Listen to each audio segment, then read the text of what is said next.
मेरा नाम राकेश है और मैं 10th में पढ़ता हूँ। मैं पार्ट टाइम जॉब करके कुछ पैसे भी कमा लेता हूँ और पिज़्ज़ा की शॉप में काम करना वो मेरा आखिरी ऑर्डर था। मुझे भी जल्दी से काम करके घर जाना था।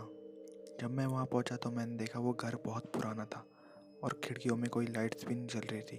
मैंने 2-3 बार घर की बेल बजाई लेकिन बाहर कोई भी नहीं आया, तो मैं अंदर जाने लगा। मैं दरवाजे के एकदम पास पहुँच गया। मैं वहाँ थोड़ी देर रुका और मैंने चेक किया कि कोई आ तो नहीं रहा।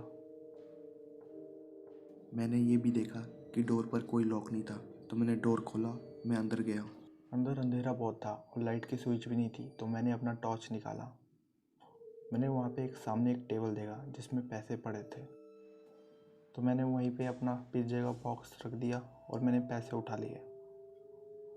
और मैं जाने ही वाला था कि मैंने पीछे आवाज़ सुनी, तो मैंने पीछे देखा तो दरवाज़ा बंद हो गया अपने आप ही। मैं बहुत डर गया और मैं दरवाजे के पास भाग के गया और मैंने दरवाज़ा खोलने की कोशिश की बहुत, लेकिन दरवाज़ा खुल नहीं रहा था। दरवाज़ा एक तरफ से लॉक ही था, तो मैं वहाँ पे फंस गया था। तो मैंने चिल्ला के आवाज़ दी लेकिन कोई भी नहीं सुना। तभी मैंने देखा कि डोर के ऊपर एक फ़ोन है जो बज रहा है, तो मैंने जाके उस फ़ोन को उठाया और वहाँ से कोई आदमी मुझे बोल रहा था। उसने मुझे कहा कि तुम अपनी मौत के पास आए हो। मैंने उससे कहा कि मैं पुलिस को फ़ोन कर रहा हूँ। उसने फिर कहा कि इसका कोई फ़ायदा नहीं, हंसती हुई आवाज़ में।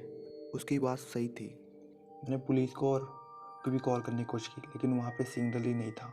मैंने उसके फ़ोन से भी फ़ोन करने की ट्राई की लेकिन वो स्मार्ट था, उसके फ़ोन में लॉक था। मैंने आसपास की खिड़कियाँ खोलने की कोशिश की लेकिन सारी की सारी लॉक थी। मैं सीढ़ियों की खिड़कियों में भी गया लेकिन वो भी लॉक था। और तभी मैं ऊपर के फ्लोर में गया। मैंने देखा ऊपर के फ्लोर में कि सारी चीज़ें टूटी फूटी है, जैसे कि गुस्से में किसी ने सारी चीज़ें तोड़ी हो। मैं किचन में पहुंच चुका था। जब मैं किचन में पहुंचा तो मैंने वहाँ पे एक नोट देखा। मैंने जब उसे पढ़ा तो मेरे पसीने छूट गए। उसमें इंसानों को मार के कैसे पकाते हैं सब कुछ लिखा था। मैंने अपनी सुरक्षा के लिए हथियार ढूंढा लेकिन मुझे कुछ नहीं मिला। तब जाके मैं एक नए कमरे में पहुंचा। वो बाथरूम था। मैं जैसे ही अंदर गया मुझे गंदी बदबू आने लगी। वो बाथरूम बहुत गंदा था। उस बाथरूम के बाथटब में बहुत गंदी चीज़ पड़ी हुई थी। जब मैंने देखा तो उसको देखते ही मुझे उल्टी हो गई। इतनी गंदी चीज़ थी वो। मैंने हौसला रखा और अपने आप को संभाला और मैंने ऊपर एक खिड़की देखी, तो मैं उस पर चला गया।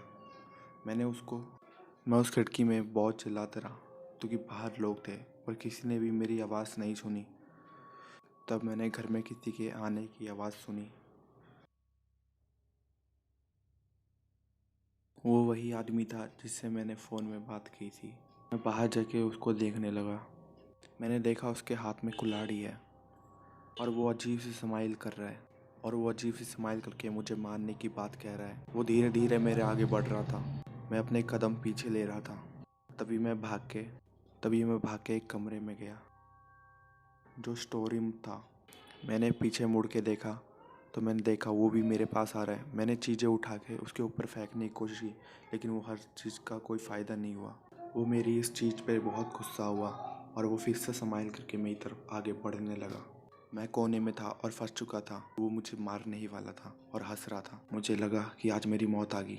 तभी मैंने सामने पड़ा हुआ कांच का टुकड़ा उसके गले में मार दिया और मैं पूरा दम लगा के भागने लगा।